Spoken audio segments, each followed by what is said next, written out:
Back on the highway, man. Talagang maganda yung pagtakbo pag empty, man. Relax na relax yung truck natin. Hindi siya nahihirapan sa mga slush, no? Parang gusto ko na yata mag-drive-an eh. Sa drive-an, laging ganito eh. So, ito na ako sa state line ng New York saka ng Pennsylvania. 2 oras nandun na ako sa pick-up location. So pag dumating na ako dun sa pick-up, no, alas 2 nga yun, maaga ako ng 2 oras. Aray ko, maganda sana kung kargahan na nila ako. Pero kung maghihintay talaga sila ng alas 4 bago nila ako kargahan, eh matutulog muna ako doon. Meron naman sila doon staging area, pwede magparada. So usually kukunin nila yung cellphone number ko and tatawag sila sa akin pag ready na. Yeah, mahalaga meron tayong biyahe, men. Paulit-ulit ako, no? Kasi nga slow down. Kahit na ganyang mahina ang kalakaran, mahalaga makabiyahe at least 1 beses sa 1 linggo. Wala eh. Nga, no? Nga. Kapag nagpatuloy ito, men, isosoli ko na tong truck namin.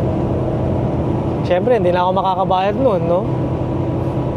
So, kailangan ko lang isoli and then mag-a-apply na lang ako ng ibang trabaho. Tingnan natin. Pero, sana wag umabot sa ganong point.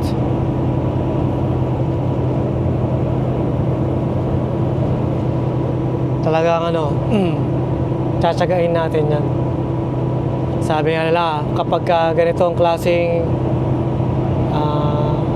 matumal ang biyahe, kailangan mong dumiskarte. Anong klaseng diskarte? Magtipid-tipid, no? Kapag gumanda ang biyahe, ipunin mo yung kita mo, huwag mong gastusin kagad. Kumbaga, wag kang one day millionaire. Para pag dumating yung point na slow down, meron kang paghuhugutan.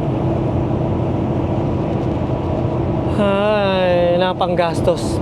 Panggastos para sa pamilya, diba? Ay, naantok na ako. May napuwit talaga ako dyan sa election na yan. Yung resulta ang matagal eh. Yung pagbibilang ng boto. Puyat ako dyan, man. Alas 3 na ako nakatulog.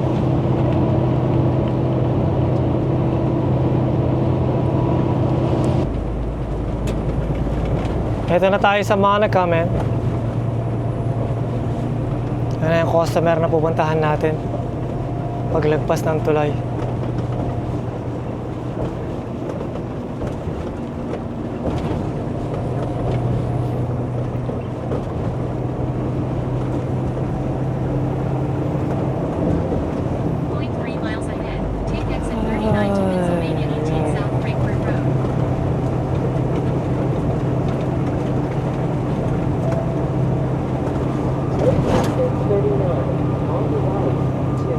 Take exit 39 to Pennsylvania 18 South Frankfurt Road.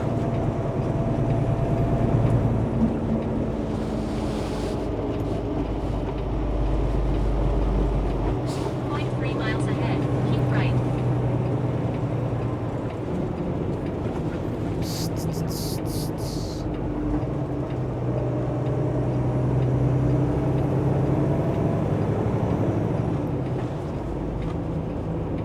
Kaliwa ang downtown Monica. Right.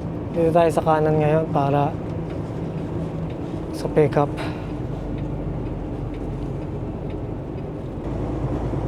Nag-construction dito. Yan na yung company, man.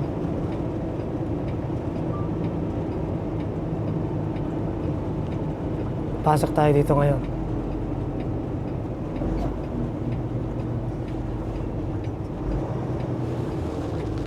Ito yung ayoko eh, stop sign eh. So haharangan ko eh. Pasok na tayo, pero park muna ako dito sa Gedli. Tsaka tayo mag-check-in.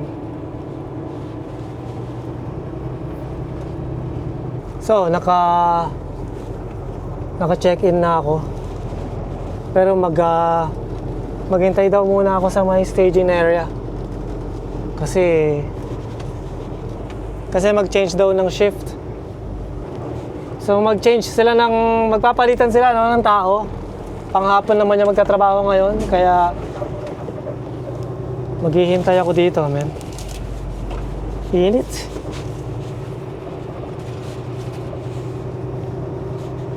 Grabe.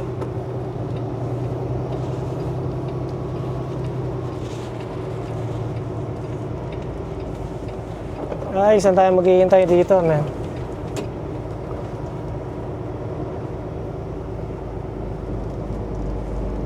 Dito na lang.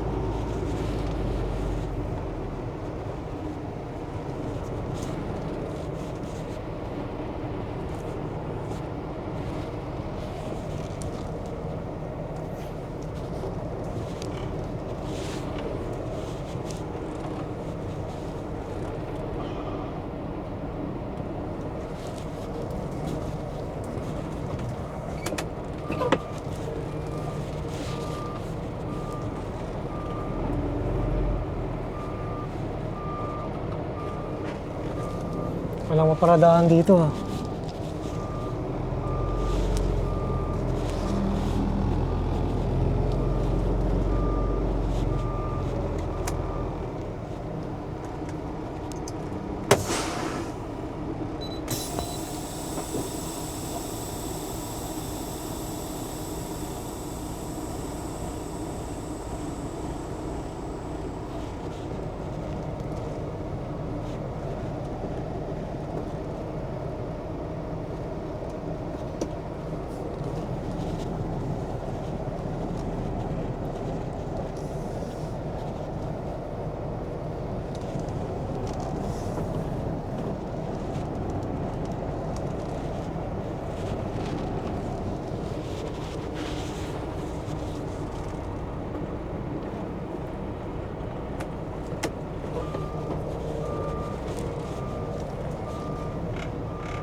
Ay, parking. Init.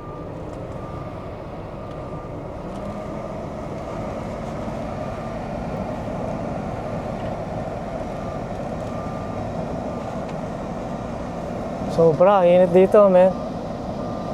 91 degrees Fahrenheit.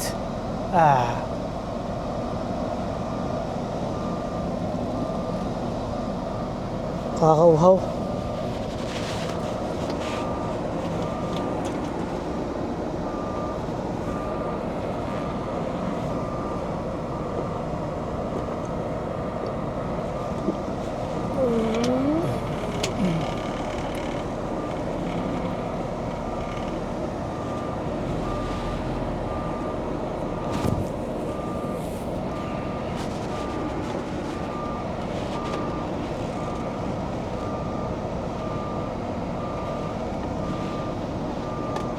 So kailangan ko lagyan ng seal daw yung mga valve natin.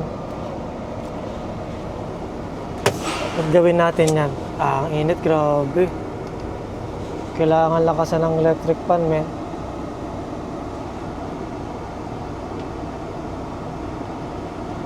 Mismo, tsaka yung likod, bubuksan ko yung AC kasi naka-heater eh.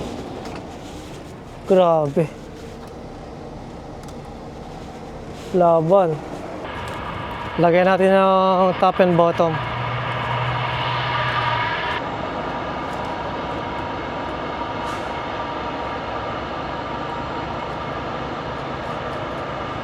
Ito naman.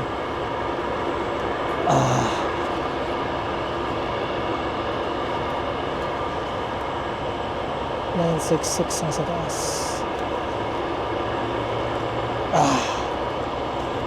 Ayos na, men. Ayos na. So, nalagay ko na nga yung mga seal. Ililista natin to dito. Ay, ay, ay. Ang ating seal number ay sa dome ay 572 966. Sa external valve 572 967. So maghihintay lang ako ng tawag ng anong tawag dyan? Security. Sabay alis na. Pero ngayon sobrang init, men. Kailangan ko tanggalin yung aking sleeping bag. Yari tayo na to. Sobrang init.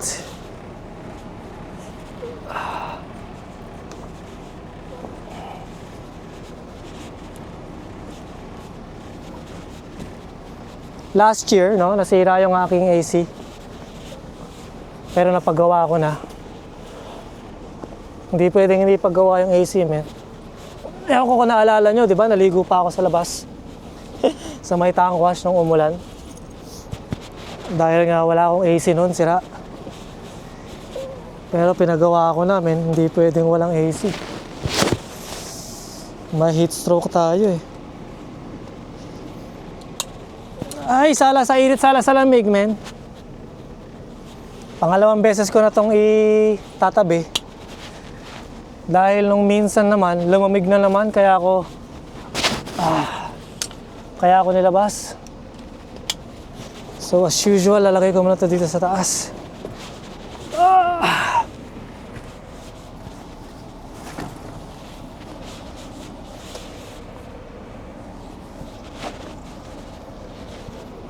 Sobra. Ito na yung problema pagka ganitong klaseng tag-init. Palagi tayo mag-idle na to, men. Ibig ko sabihin, palagi na nakaandar yung makina, hindi pinapatay, no? Hindi maganda sa makina yun, pero wala naman tayong magagawa. Ay! Lagay tayo ng sapin, men. Huwag na kaya magsapin. Saka na ako magsasapin. Actually, mas maganda may sapin eh.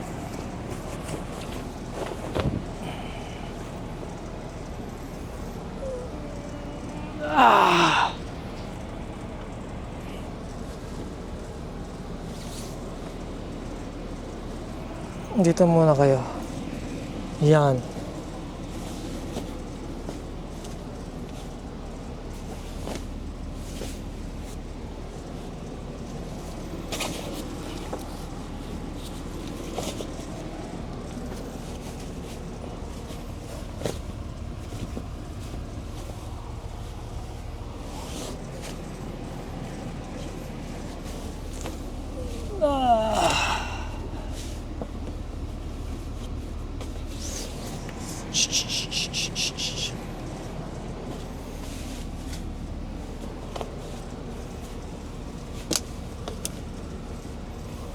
Sasapinan lang natin ang ating kama para masarap ang tulog natin, men.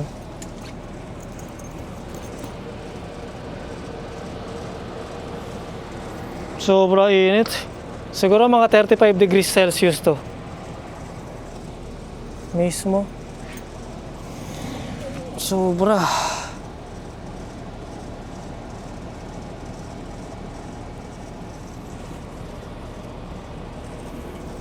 35 degrees Celsius, man.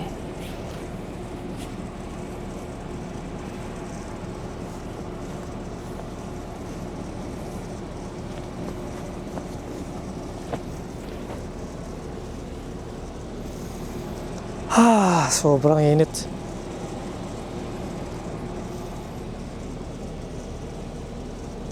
Manonood muna ako ng pelikula habang naghihintay.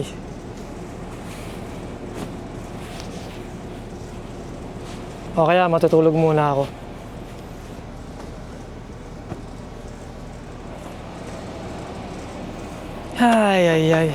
Sobrang init dito. So maghihintay ako ng tawag ng security. Tsaka nila ako luludan. So hindi lang naman ako yung naghihintay rito. Marami rin ibang truck driver na naghihintay. Hindi lang ako. Itong katabi ko, taga Canada rin yan. So magkapahinga muna ako, men. And kita kits. Peace.